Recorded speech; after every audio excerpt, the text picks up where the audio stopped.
Hi and welcome back to the Citizen channel. Let's have a look forward to match day 3 of the Club World Cup 2025. Yes, we're playing Juventus, not one of our favourite teams to play. We'll have a little bit more of that in a minute. We'll have a look at Juventus, how they did last season, historically how we've done against them.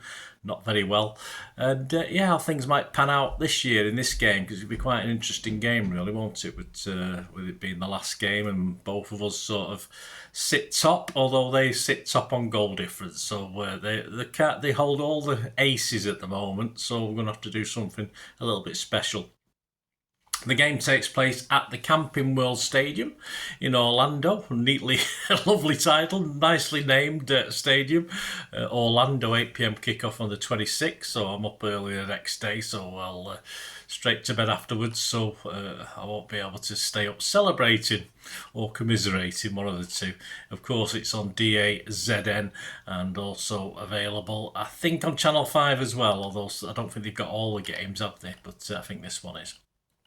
So we sit second, as on goal difference, just on the point that they've scored 9 to our 8. So that's the problem. I think the fact we're not letting a goal in should be better than letting a goal in and having the same difference. But I could understand the guys who score the most goals should be rewarded, shouldn't they? Juve's backstory course qualification, the Serie A side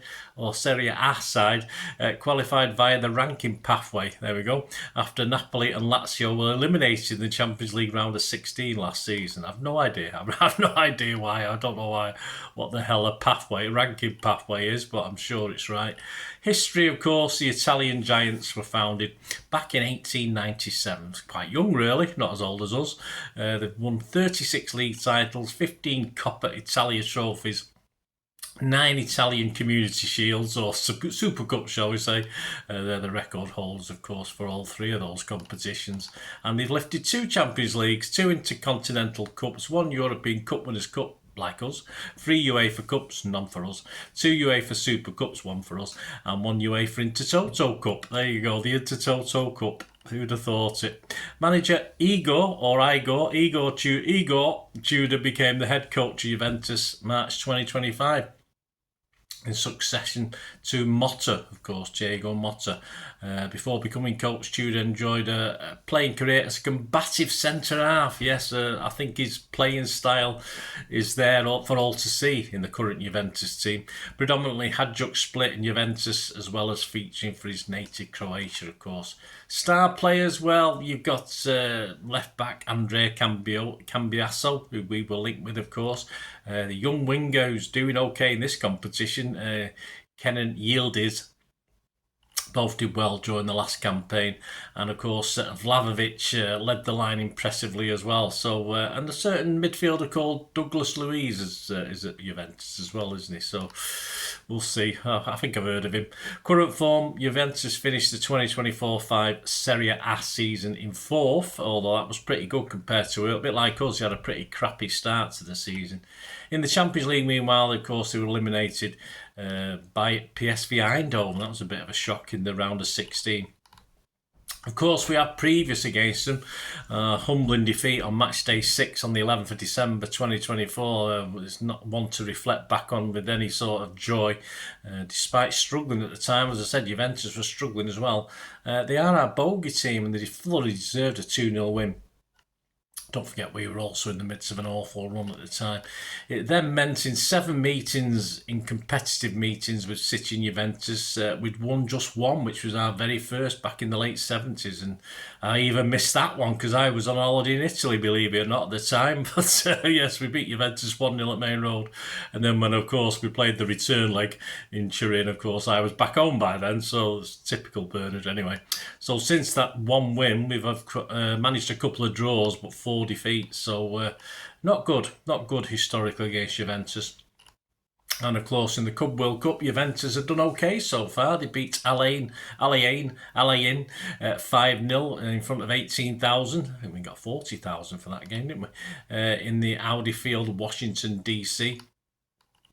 Randall Colo Muani and Francisco Conchao, I don't like him. He's a mad ass. I just don't like that guy. Oh, he'll probably play. I hope he doesn't. I can't stand the bloke.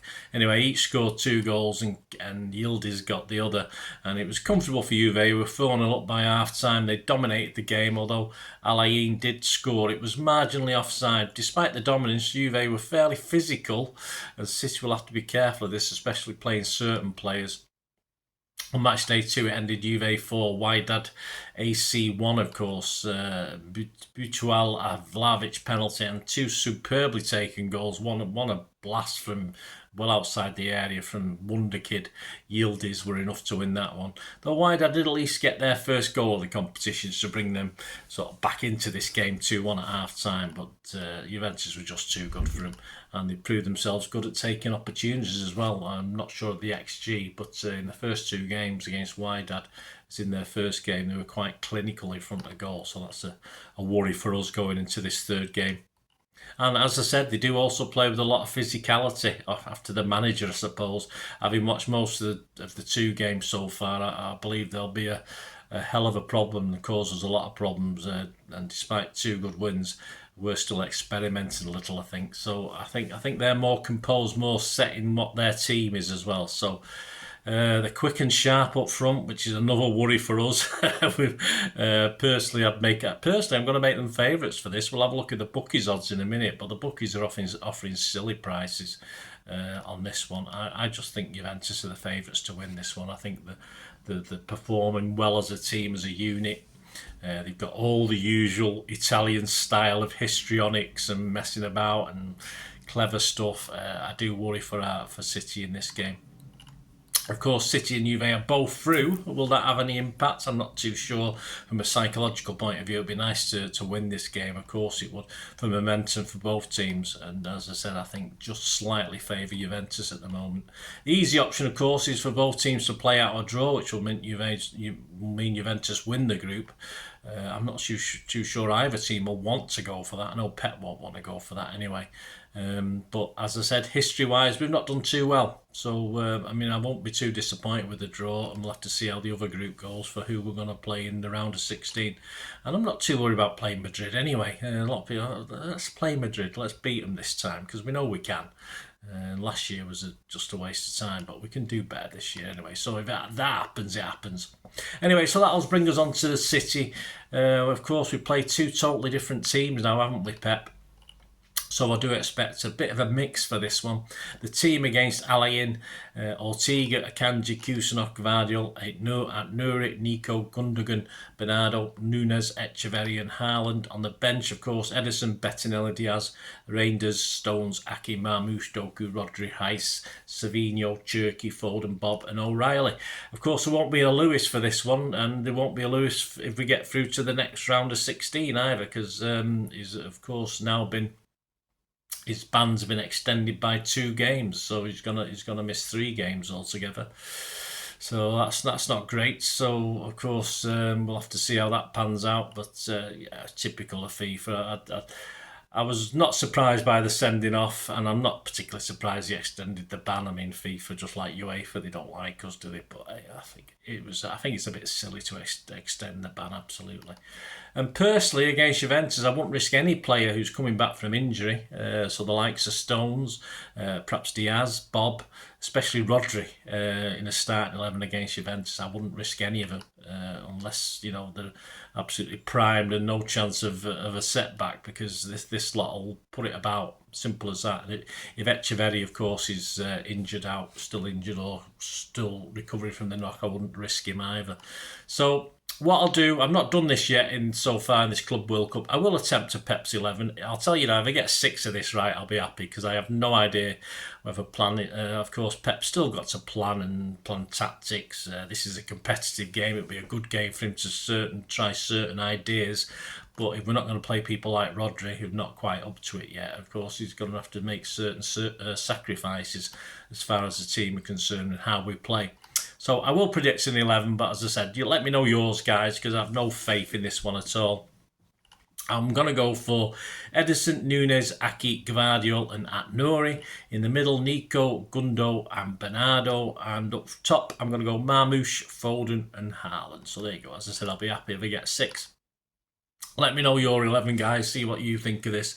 Yeah, so obviously, if we win the group, we'll play Tuesday the 1st of July at 2 a.m. in the morning, which is my preferred one, because I'm off on Tuesday, so at least I can catch up with my sleep, although I've got a couple of things I've got to do, unfortunately.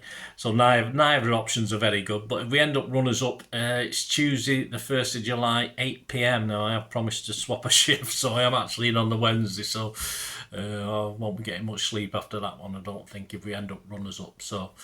Yeah, we'll see how that pans out. Of course, who we're going to play, of course, CF Pachuca, they're out of this now. They can't do anything. This is Group H, so it's between Real Madrid, who currently sit top, Salzburg and Al Hilal.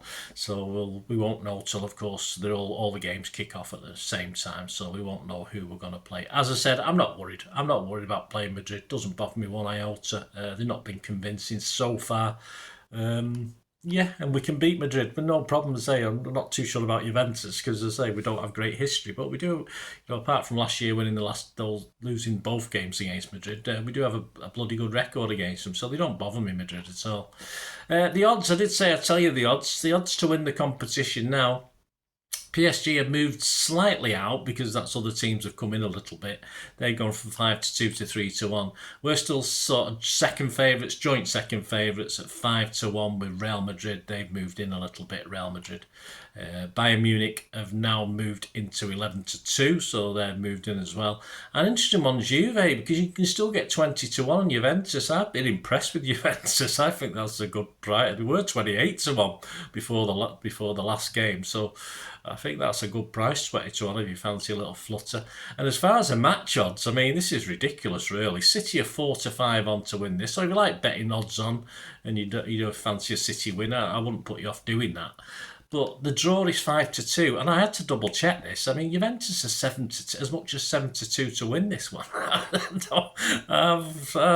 mean, I might be overplaying Juventus a little bit, but I'm not stupid. I've watched them, 1.5 games now. I've been quite impressed, certainly up front, and they're not that bad at the back. The keeper's pretty good, so. I don't know where those odds are coming from. So fill your boots, guys, if you don't mind betting against City. But hey, I want City to win, of course I do. But just interesting odds I thought I'd let you know about there. So there you go, guys. The player ratings, of course, will be out Friday the 27th of June. My story of the game will be out Saturday the 28th of June, and a quick turnaround for the round of 16 preview, of course, if it's going to take place on the 1st of July, early hours or later on. I'll have that out on the 29th of June as early as I can. So come next week, I'll be retiring, so I'm not as dependent on work shifts and stuff like that, but we'll see how it pans out from there. I won't be worrying and stressing over getting up early, things like this. So lucky Bernard, but... would I rather have my youth back? Probably. Simple as that. But all these old, as you get older, all these aches and pains. You youngsters watching won't know about this, but it's just little pains and aches and stiff legs and stiff back and God knows what. But hey, we're still here. I'm still here kicking, aren't I? Hope you enjoyed this, guys. Please. Let us know your thoughts about this Juventus game. As I say, I'm not being totally down on it. I just think history and the fact Juventus are playing pretty well. It's not going to be easy, and I want our boys to win. But I won't be too despondent if we don't, as long as we put up a good show. And as I say, I think Pep's still playing with his team as well. Let me know your thoughts. Press those buttons, guys. Give us your support. If you do like what I try and do on the channel, there's other ways of supporting me as well. Of course, my thanks to all new members, all new subscribers. If you can help me and support me going forward, that's always much appreciated. Just keep watching and listening. I hope you enjoyed the feature, and if you can support me through the subscription, if you can subscribe, guys, that'd be wonderful if you've not already done so. We do actually have memberships at the moment, just 99p a month, so you get access to all my City stuff, including all the history vlogs, dozens and dozens not been published yet that you get immediate access to, and every time I do edit and do a vlog, you get immediate access to it as well. So you can have a copy of scripts as well if you want any hard copy of the sort of things I do on matches and teams and managers and players, etc, etc. So if you can join the membership, that'd be wonderful. We'd fine. And yeah, if you want to support the channel just by watching the ads, that helps. Watch the ads, let them play through while you just have to check your phone or something, let it play out. And of course, if you follow any of the links, that always works as well. If you follow a link to one of the ads and you fancy something, I've done it myself. I've followed a link and actually purchased something from another organisation. But it can happen. It can happen. Not all ads are stuff you're not interested in. And of course, if you can give us a like, guys, that's be absolutely fantastic. All likes are much appreciated. Anyway, thanks for watching. Until the next time, of course, I only ever ask one thing, don't I? Please, I ask you all to stay safe, especially you Blues. Until the next time, come on, City. Bye for now.